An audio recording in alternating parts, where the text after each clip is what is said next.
అదిరన్ సంచ మహేశ్వరంకి అతి సమీపంలో HMDA approved villa ప్లాట్లు ఈఎంఐ మరియు బ్యాంక్ లోన్ సౌకర్యం అందుబాటులో. రీసెంట్ గా ఒక డాక్టర్ చేసినటువంటి వీడియో ఒకటి వైరల్ అవుతోంది. Lost my 28-year-old patient due to UTI. She was a 28-year-old patient, corporate worker थी, बहुत ज़्यादा पब्लिक ट्रांसपोर्ट यूज़ करती थी, इसलिए थर्ड एपिसोड ऑफ UTI था. इतना ज़्यादा सीवियर कि जब तक वो हमारे पास आए तब तक ब्लड में इन्फेक्शन बैठ गया था एंड हम उन्हें despite of our best efforts we couldn't save हर.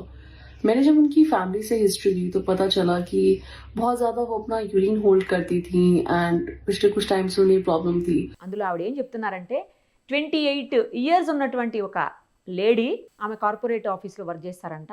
ఆమె యూరిన్ని పదే పదే ఆపుకోవటం వల్ల, యూరిన్ని స్టాప్ చేసుకోవటం వల్ల ఇన్ఫెక్షన్ వచ్చేసి అది బ్లడ్లోకి వెళ్ళిపోయి ఆవిడ చనిపోయింది. సెప్సిస్ అంటారు కదా, అలా అయ్యి చనిపోయిందని చెప్పి ఆవిడ వీడియో చేశారు. సో యూరిన్ని ఆపుకోకండి దయచేసి. యూరిన్ వచ్చినప్పుడు ఇమీడియట్గా పాస్ చేయండి. ముఖ్యంగా మహిళలు, లేడీస్ ఎవరైతే ఉంటారో వాళ్ళందరూ కూడా జాగ్రత్తగా ఉండండి అని చెప్పేసి ఆవిడ వీడియోలో చెప్తున్నారు. ఇదే విషయం మీద మనతో మాట్లాడడానికి ప్రముఖ యూరాలజిస్ట్ డాక్టర్ శ్రీధర్ గారు లైవ్ కాల్ అందుబాటులో ఉన్నారు. ఒకసారి వారితో మాట్లాడదాం. డాక్టర్ గారు నమస్తే అండి. నమస్కారం అమ్మా. డాక్టర్ గారు, జనరల్గా లేడీస్ ముఖ్యంగా ఏంటంటే ఆఫీసులో వర్క్ చేసేవాళ్ళు, లేకపోతే అవుట్డోర్స్లో వెళ్ళి పనిచేసేవాళ్ళు, ఫీల్డ్ వర్క్ చేసేవాళ్ళు కావచ్చు, లేదు అంటే పబ్లిక్ ట్రాన్స్పోర్ట్స్ని యూజ్ చేసేవాళ్ళు కావచ్చు, యూరిన్ పాస్ చేయడానికి కొంచెం స్టాప్ చేసుకుంటూ ఉంటారు. యూరిన్ రెగ్యులర్గా పాస్ చేయడానికి ఇబ్బంది పడతారు అవకాశం లేక. తర్వాత పబ్లిక్ ట్రాన్స్పోర్ట్స్ లేకపోతే పబ్లిక్ టాయిలెట్స్ యూజ్ చేయాలంటే కూడా అవి నీట్గా ఉండవు, హైజీనిక్గా ఉండవు, లేనిపోయిన రిస్క్ ఎందుకు అని చెప్పేసి కూడా యూరిన్ని ఆఫ్ చేసుకొని మెల్లగా ఎప్పుడో టైం దొరికినప్పుడు పాస్ చేస్తుంటారు. అలాంటి వాటి వల్ల యూరిన్ ఇన్ఫెక్షన్స్ వచ్చి అది బ్లడ్లోకి ఇన్ఫెక్ట్ అయ్యే అవకాశం ఉంటుంది, సెప్సిస్గా మారి చనిపోయే అవకాశం ఉంటుంది. ఇప్పుడు నేను చెప్పాను చూడండి ఇంతకుముందు, అలాగే చనిపోయే అవకాశం ఉంటుందని చెప్తున్నారు. సో ఎలాంటి జాగ్రత్తలు తీసుకోవాలి మహిళలు? నిజంగానే అట్లా యూరిన్ ఆపుకోవటం ప్రాబ్లమే కదా? మంచి ప్రశ్న రేజ్ చేశారమ్మా మీరు. ఎందుకంటే స్త్రీల లోపల యూరినరీ ఇన్ఫెక్షన్స్ పురుషుల కంటే 4 రెట్లు అధికం. ఎందుకు అని అంటే మూత్రనాళం అనేది పురుషులో 22 సెంటీమీటర్లు ఉంటుంది, కానీ స్త్రీలో 4 సెంటీమీటర్లు మాత్రమే ఉంటుంది. రెండవది, యూరిన్ కంట్రోలింగ్ యూనిట్స్ కూడా స్త్రీల లోపల కొంత బలహీనంగానే ఉంటాయి. ఎందుకంటే ఆ 4 సెంటీమీటర్లోనే 2 స్ఫింక్టర్స్ ఉండాలి. పురుషులకైతే అంత పొడవైన దాంట్లో 2 స్ఫింక్టర్స్ చాలా పటిష్టంగా పనిచేస్తాయి. ఇంకొక ముఖ్యమైన విషయం ఏంటంటే, స్త్రీలు చిన్నతనం నుంచి కూడా వాళ్ళు నేర్చుకునేది ఏంటంటే, తల్లి కూడా చెప్తుంది, అమ్మ నువ్వు స్కూల్కి వెళ్తున్నావు, అక్కడ వాష్రూమ్స్ బాగుండవు కాబట్టి నువ్వు ఇంటికి వచ్చే వరకు కూడా నీళ్లు తాగకు, కొద్దిపాటి నీళ్లతో మేనేజ్ చేసుకో, ఇంటికి వచ్చిన పొద్దులే అని అంటారు. ఎందుకంటే అక్కడ వాష్రూమ్స్ వల్ల ఇన్ఫెక్షన్ వస్తుందని వాళ్ళ భావన. అది కొంతవరకు కరెక్ట్ కావచ్చు, ఎందుకంటే అన్ని చోట్ల వాష్రూమ్ అంత క్లీన్ గా ఉండవు. కానీ జనరల్ గా మూత్రం ఆపుకుంటే ఏమవుతుంది, అది స్త్రీల్లో అయినా సరే పురుషులు అయినా సరే దాని ఎఫెక్ట్ ఏంటి అది తెలుసుకుందాం. బ్లాడర్ కి 3 పొరలు ఉంటాయి. ఒకటి బయట పొర అంటాం సీరోజా, మధ్యలో మస్కులర్ లేయర్ అంటే కండరాలు, మూడవది మ్యూకోజా అంటే లోపలి పొర, మూత్రంతో టచ్ అయ్యేటువంటి ఒక పొర. ఆ లోపల ఉన్న పొర చాలా సున్నితమైనది, చాలా పలసనైనది. దీని కనుక యూరిన్ కనుక ఎక్కువగా ప్రెషర్ చేస్తే ఏమవుతుంది అంటే ఆ మూడో పొర లేక మ్యూకోజల్ పొర గట్టిగా మసిల్ లేయర్ కి అతుక్కుపోతుంది. ఎందుకంటే యూరిన్ ప్రెషర్ బాగా అన్ని వైపులా వ్యాపించడం వల్ల లోపల ఉన్న పొర బయట ఉన్నటువంటి పొరలకు అతుక్కుపోయి ఆ రెండింటి మధ్యలో వచ్చే రక్త నాళాలు ఏవైతున్నాయో అవన్నీ కంప్రెస్ అయిపోతాయి. ఈ పొరల మధ్యలో కొంత గ్యాప్ ఉంటేనే రక్త ప్రసరణ బాగా సజావుగా సాగుతుంది. బయట పొరకి, మధ్య పొరకి, లోపల పొరకి మధ్యలో కొంత గ్యాప్స్ ఉంటాయి, కొన్ని మిల్లీమీటర్ల గ్యాప్ ఉంటుంది. ఆ గ్యాప్ లోనే రక్తనాళాలు పెనిట్రేట్ చేసి బ్లడ్ ఫ్లో ఇచ్చి మళ్ళీ అక్కడి నుంచి మురికి రక్తాన్ని వెనక్కి తీసుకునే ఛాన్స్ ఉంటుంది. కానీ ఎప్పుడైతే ఈ 3 పొరలు ఒకదాని కూడా అతుక్కుపోయాయో, మధ్యలో 0.1 మిల్లీమీటర్ కూడా స్పేస్ లేకపోవడం వల్ల ఆ రక్తనాళాలన్నీ కూడా కంప్రెస్ అవుతాయి. ఎలా అవుతుంది అంటే, మన చేతి ఒక ఉంగరానికి మనం తాడు కట్టేసాం అనుకోండి, ఆ ఉంగరం టిప్కి బ్లడ్ ఫ్లో వెళ్ళదు. ఆ ఉంగరం గట్టిగా మనం తీసేసి దాన్ని కట్ చేస్తే తప్ప ఆ ఫింగర్ కుళ్ళిపోతుంది. అలాగే మూత్రనాళాలు ఇలా జరుగుతున్న విషయం చాలా మందికి తెలియదు. కాబట్టి మూత్రము టైట్ అయినప్పుడు మనకు ఒక అర్జీ తెలుస్తుంది. ఎలా తెలుస్తుంది అంటే, బ్రెయిన్ లో ఒక సెంటర్ ఉందండి, దాన్ని మిక్చురేషన్ సెంటర్ అంటారు, లేక యూరిన్ పాస్ చేయమని చెప్పే సెంటర్. అది పారాసెంట్రల్ లాబ్యుల్ అని పైన కార్టెక్స్ లో ఉంటుంది, పై భాగంలో ఉంటుంది. మన మేధస్ ఎక్కడైతే ఉంటుందో దాని పక్కన ఉంటుంది. ఇది ముందే గుర్తిస్తుంటుంది. బ్లాడర్ లో ప్రెషర్ పెరుగుతుంటే దాని సిగ్నల్స్ అన్ని కూడా పైకి వెళ్తాయి. ఇంకో అద్భుతమైన విషయం ఏంటంటే, బ్లాడర్ ఎంటీగా ఉన్నప్పుడు ఏ ప్రెషర్ అయితే ఉంటుందో బ్లాడర్ నిండే వరకు కూడా ఆల్మోస్ట్ అదే ప్రెషర్ మెయింటైన్ చేస్తుంది. కాబట్టి మనం 10 నిమిషాలకు 3 నిమిషాలకు పోయే అవసరం లేదు. నార్మల్ కెపాసిటీ ఒక పురుషుడికి బ్లాడర్ ఫుల్ అవుతే 500 మిల్లీలీటర్లు ఉంటుంది. స్త్రీలలో చూస్తే 800 మిల్లీలీటర్లు ఉంటుంది.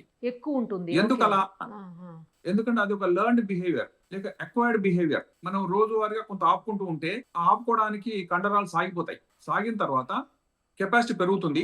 ఇది నార్మల్ అని వాళ్ళు అనుకుంటుంటారు, కానీ ఆ కండరాల యొక్క టోన్ తగ్గిపోతుంది. కాబట్టి మూత్రం విసర్జించే సమయంలో అంత ప్రెషర్ డెవలప్ చేయలేరు. ఇంకో ముఖ్యమైన విషయం, ఎవరైనా సరే 500 ml తర్వాత మూత్రాన్ని ఆపుతున్నారు అని అంటే ఆ రక్త ప్రసరణ కట్ ఆఫ్ అవడం వల్ల లోపల ఉన్న పొర మ్యూకోజాలో ఉన్న సెల్స్ అన్ని కూడా స్ట్రెడ్ అయిపోతాయి, అంటే రాలి పడిపోతుంటాయి. పడిపోయి ఎక్కువసేపు మూత్రం ఆపిన తర్వాత పోసే మూత్రం కొద్దిగా ఎర్రటి రక్తపు చుక్కలు రావచ్చు. ఇదేంటి నాకు రక్తం ఎందుకు వచ్చిందని భయపడుతుంటారు. వాళ్ళు చేసిన పని వల్ల ఇలా జరిగిందనే విషయం వాళ్ళకి తెలియదు. ఎందుకంటే ఇప్పుడు వాళ్ళు ఆపినందువల్ల బ్లీడింగ్ అవుతుందని వాళ్ళకి తెలియదు, ఆపినందువల్ల ఇన్ఫెక్షన్ వస్తుందని వాళ్ళకి తెలియదు. పోనీ అలాగే కంటిన్యూ అయ్యారు అనుకుందాం. ఎందుకంటే 5 years పాప స్కూల్కి వెళ్తుంది, 4 years పాప స్కూల్కి వెళ్తున్నప్పటి నుంచి ఆమె అడల్ట్హుడ్ వచ్చే వరకు కూడా ఇదంతా ఒక విషియస్ సైకిల్. వాళ్ళు సొంతంగా ఇండిపెండెంట్ అయినప్పటికీ కూడా తల్లి చెప్పపోయినా సరే ఆఫీస్ లో పనిచేస్తూ కూడా పదే ఆఫీస్ లో ఏం వెళ్తాం యూరిన్ కి 10 మంది నుంచి వెళ్ళాలి వాష్రూమ్ వైపుకి అనేది ఒకటి. అక్కడ వాష్రూమ్ ఎలా ఉంది అనేది ఇక ఒక్కొక్క చోట ఒకలా ఉంటుంది. కాబట్టి వాష్రూమ్ లోపల వెళ్ళడానికి జంకినందువల్ల లోపల పొర దెబ్బతినడం, లోపల పొరలో క్రాక్స్ రావడం, ఆ క్రాక్స్ మధ్య నుంచి బ్లీడింగ్ కావడం. మూత్రం పోస్తే కూడా కొంతమంది ఇంకో ముఖ్య విషయం, మూత్రం ఆపిన తర్వాత పోయడానికి స్టార్ట్ చేద్దామంటే కుదరదు. ఎందుకు కాదు అంటే ఎలాస్టిక్ వైర్ ఉందనుకో, ఎలాస్టిక్ రబ్బర్ ఉంటే దాన్ని లాగితే కొంతవరకు చేస్తే వెనక్కి వచ్చేస్తుంది. చివరి దాకా లాగేసాం అనుకోండి, ఎక్స్ట్రీమ్ లాగేస్తే ఇక మళ్ళీ వదిలినా సరే దగ్గరకు రాలేదు. కరెక్ట్. సో బ్లాడర్ కంట్రోల్ కూడా అలాగే కొంతవరకు మనం ఓవర్ డిస్టెండ్ అయినా పర్లేదు, మళ్ళీ రికవర్ అయ్యి మూత్రం పోస్తాయి. కానీ ఎక్స్ట్రీమ్ వరకు వెళ్ళిన వాళ్ళకు మూత్రం పోతాం అంటే ఆ ప్రెషర్ డెవలప్ చేయలేరు, ఆ టోన్ వాళ్ళకి రాదు, మూత్రం ఇనిషియేట్ చేయలేక బాధపడుతుంటారు. మూత్రం పోయబోతే బ్లీడింగ్ అవుతుంది, మంటతో వస్తుంది. ఒకసారి అయింది అనుకోండి పర్లేదు, ఎందుకు అయిందో మనం వేడి చేసింది, మనం ఏదో నాన్ వెజ్ తిన్నాం అనుకుంటారు. కానీ ఎవరైనా సరే దీని పెద్ద ఇన్ఫెక్షన్ గా పెద్ద ప్రాబ్లం గా భావించకపోవచ్చు. ఎందుకంటే ఇది నార్మల్, అంతే కదండి. ఇప్పుడు నార్మల్ యూరిన్ పాస్ మనం ఎవరికి ఇన్నిసార్లు పోసామని కానీ ఇంతసేపు పోస్తున్నామని కానీ ఇలా వచ్చిందని ఎవరికి మనం డిక్లేర్ చెయ్యము, చేయాల్సిన అవసరం లేదని మనం అనుకుంటాం. కానీ నెక్స్ట్ ఇంకొక కాంప్లికేషన్ ఏంటి అంటే, ఉదాహరణకు లాంగ్ టర్మ్ లోపల మనం మూత్రం ఆపుతూ పోయాం, బ్లాడర్ కెపాసిటీ పెరిగింది, మేము ఒకళ్ళు చూసాము 500 ఉండవలసింది 1000 ml వరకు వెళ్ళిపోయింది, ఆమె మూత్రం పోయలేక మా దగ్గరకు వచ్చింది. అదేంటమ్మా నువ్వు రోజు మూత్రం పోసి ఎందుకు ఆగిందని అంటే, నేను చాలా ఆపుకున్నానండి, ఇప్పుడు బొడ్డు పైకి వచ్చేసింది, ఛాతీని టచ్ చేస్తుంది నా బ్లాడర్, నేను పోద్దాం అంటే నాకేం రావట్లేదు. అలాంటి వాళ్ళకి మేము చిన్న గొట్టం వేసి ఖాళీ చేసిన తర్వాత ఒక 2-3 వారాలలో పెడతాం. ఎందుకంటే ఆ మెల్లగా కాంట్రాక్ట్ అయ్యే కెపాసిటీ రికవర్ అవుతుందనే ఆశతో చేస్తాం. ఓవర్ డిస్టెన్షన్ వల్ల వచ్చే ప్రాబ్లం ఏంటంటే ఆ కంట్రోల్ తిరిగి మళ్ళీ సంకోచ వ్యాకోచాలని మర్చిపోతాయి, లేక ఆ సంకోచ వ్యాకోచాల యొక్క సామర్థ్యం తగ్గిపోతుంది. ఇంకొక ముఖ్యమైన విషయం ఏంటంటే, కిడ్నీ నుంచి యూరిన్ కిందకు వచ్చేటప్పుడు బ్లాడర్ దగ్గరకు వచ్చిన చిన్న వాల్వ్ ఉంటుందండి, దాన్ని యూరెటరో వెసికల్ జంక్షన్ లేక అక్కడ యూవిజా అనే చిన్న స్ఫింక్టర్ ఉంటుంది.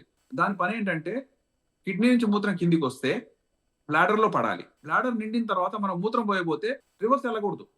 ఎందుకంటే పైనుంచి కిడ్నీ నుంచి మూత్రం వచ్చిన తర్వాత బ్లాడర్ నుంచి బయటికి వెళ్ళాలి తప్పితే మళ్ళీ వెనక్కి వచ్చేసింది అనుకోండి మూత్రం, అది ప్రాబ్లం. ఎందుకంటే ఇక మూత్రం పోయలేం, మనం కిందికి పైకి వెళ్తూ మనం సఫర్ అవుతుంటాం. కాబట్టి భగవంతుడు గాని ఈ నేచర్ గాని మనకి ఇచ్చిన వరం ఏంటంటే, కిడ్నీ యొక్క గొట్టానికి బ్లాడర్ కి మధ్యలో ఒక వాల్వ్ పెట్టారు. అది 1-way వాల్వ్, పైనుంచి కిందికి మాత్రమే వస్తుంది. కిందికి వచ్చినటువంటి మూత్రం, ఉదాహరణ మనం మూత్రం పోస్తున్న సమయంలో ఆ వాల్వ్ మూసేసుకొని కిడ్నీ వైపు పోకుండా మూసుకుంటుంది, బయట వైపు ఉన్నటువంటి నాళం ద్వారా యూరిన్ బయటకు రావాలి. ఇది నార్మల్. కానీ ఎవరైతే ఎప్పుడు ఆపుకుంటూ ఆ బ్లాడర్ కెపాసిటీ పెరిగిపోయి బ్లాడర్ యొక్క టోన్ తగ్గిపోయి అలాంటి వాళ్ళలో ఈ 1-way వాల్వ్ అవుతుందో అది 2-way వాల్వ్ అవుతుంది. అంత ఓవర్ డిస్టెన్స్ అయినాక ఆ మూత్రం పోయబోతే మూత్రం బయటికి రాకుండా రివర్స్ కిడ్నీలోకి వెళ్ళిపోతుంది. కిడ్నీలోకి వెళ్ళి దాన్నే వెసైకో యూరిటరల్ రిఫ్లక్స్ అంటారు. అంటే బ్లాడర్ నుంచి కిడ్నీలోకి మూత్రం వెళ్తుంది. వెళ్ళినప్పుడు బ్లాడర్ యూరిన్ అనేది కొంత అన్క్లీన్, పరిశుభ్రత లోపించి ఉంటుంది, కిడ్నీలో యూరిన్ పర్ఫెక్ట్ గా క్లీన్ ఉంటుంది. కాబట్టి బ్లాడర్ యూరిన్ కిడ్నీకి వెళ్తే ఇన్ఫెక్షన్ క్యారీ చేస్తూ పైదాకి వెళ్ళిపోతుంది. దానివల్ల మీరు చెప్పిన పాయింట్ ఏంటంటే కిడ్నీలో ఇన్ఫెక్షన్ అయింది, అందువల్ల మనిషి చనిపోయిందని. సో రివర్స్ లో రావడం అనేది చాలా డేంజరే. అలా ఉంది అని అంటే, మనం మూత్రం పోస్తుంటే వాటర్ జెట్ అంటాం, అంటే మూత్రం పోస్తుంటే వెనక్కి జట్లు కొడుతున్నాయని చెప్తారు కొంతమంది, దాన్ని వాటర్ హ్యామర్ అంటారు. నీటితో సుత్తితో కొట్టినట్టు ఉంటుంది. మూత్రం ఎంత ట్రై చేస్తున్నా కిడ్నీలో ప్రెషర్ వస్తుంది తప్పితే మూత్రం బయటకు రావట్లేదు. ఇదంతా కూడా ఒక long term complication of over distension. మూత్రాన్ని ఆపుకోవడం వల్ల ఇలా రివర్స్ లో వెళ్ళిపోతుంది.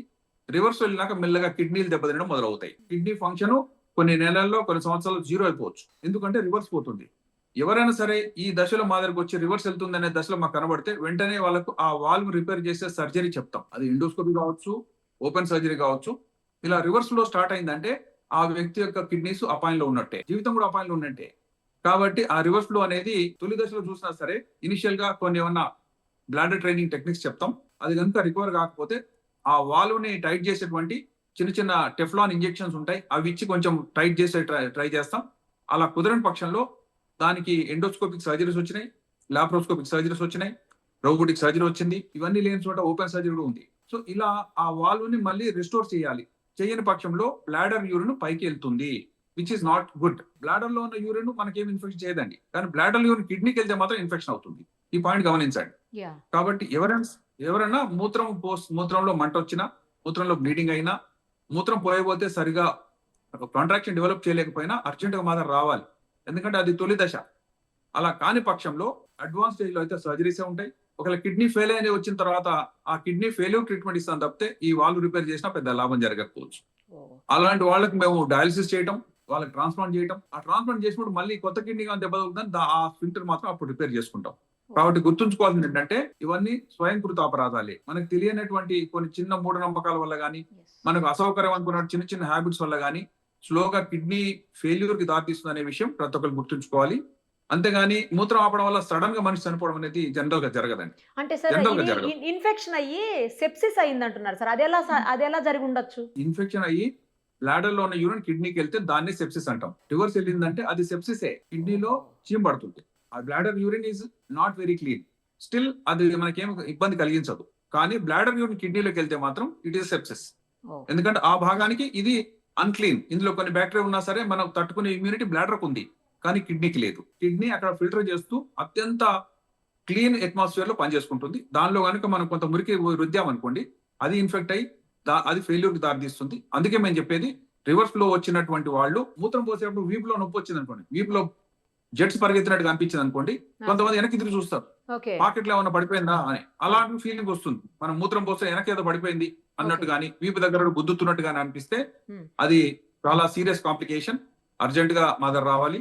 సింపుల్ స్కానింగ్ ద్వారా కూడా దాన్ని గమనించవచ్చండి. కిడ్నీలోకి రివర్స్ ఫ్లో వెళ్తుందా, వెళ్తుంటే దాన్ని ఆపాల్సినటువంటి టెక్నిక్స్ ఏంటి, అవన్నీ చేసుకొని మూత్రం మీకు వచ్చితే మాక్సిమం ఎంతసేపు ఆపవచ్చు అంటే 10 నుంచి 15 నిమిషాల నుంచి ఆపరాదు. ఆపినట్లయితే ఆ బ్లడ్ ఫ్లో కట్ ఆఫ్ అవ్వడం, అదే ఇన్ఫెక్షన్ నాంది పలకడం, అదే రివర్స్ వెళ్ళడం, అదే కిడ్నీ డిస్ఫంక్షన్ దారి తీయడం, మనం పట్టించుకోకపోతే ఫెయిల్యూర్ దారి తీయడం, ఆ ఫెయిల్యూర్ ని ట్రీట్ చేయకపోతే మనిషి చనిపోవడం.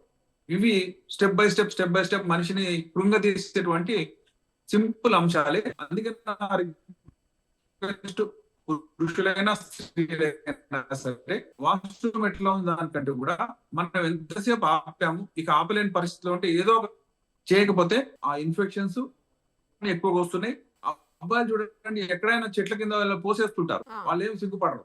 కానీ అబ్బాయిలకి infection chances are much less than women. Final గా ఒక్కటి చెప్పండి డాక్టర్ గారు, ఇప్పుడు రెగ్యులర్ గా యూరిన్ స్టాప్ చేయడం వల్ల ఇలా అవుతుందా? వన్స్ ఇన్ ఏ వైల్ ఎప్పుడన్నా ఆపినా కూడా ఏం కాదా?